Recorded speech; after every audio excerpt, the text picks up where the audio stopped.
Poštovani gledatelji, dobar dan. Cvjetnica ili cvjetna nedjelja posljednja je u korizmenom razdoblju. Njome počinje tjedan muke Isusove. Naša stalna suradnica, profesorica Sanja Vulić, upoznat će nas s raznovrsnim nazivima toga blagdana u različitim krajevima Hrvatske. Nedjelja prije Uskrsa naziva se po raslinju koje se donosi u crkvu na blagoslov. U Čakavaca je to vrlo često, na primjer, cvitno nedio ili cvitnica. Opet u Čakavaca u središnjoj Hrvatskoj to je cvitna nedlja.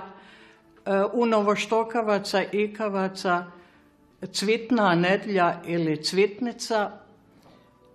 U šokačkih Hrvata je često cvitna nedelja ili cvitna nedilja ili cvitnica, s iznimkom onih u Rekašu u Rumunjskoj. Ti šokci tu nedjelju nazivaju cvjeti. Karaševski Hrvati u Rumunjskoj nazivaju je cvetna nedelja. U Kajkavaca je to također često cvetnica, cvetno nedeljo ili različite drugačije inačice.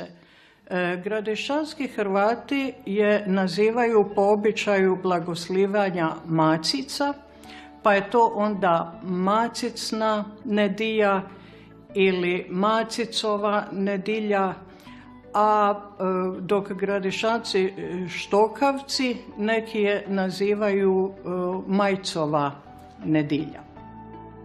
Ponegdje se na blagoslov donose palmine grančice.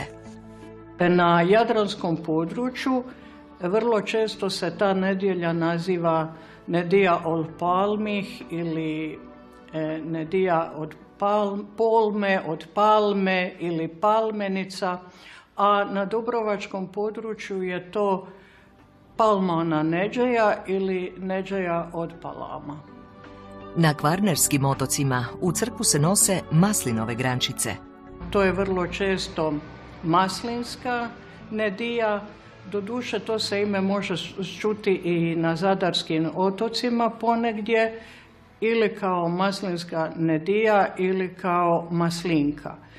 Budući da se u Istri za maslinu rabi romanizam ulika, ta je nedjelja uličnica, rijeđe ulišnica ili ulicnica, a i na Grobinšćini u zaleđu rijeke može se za tu nedjelju čuti ulična nedjelja.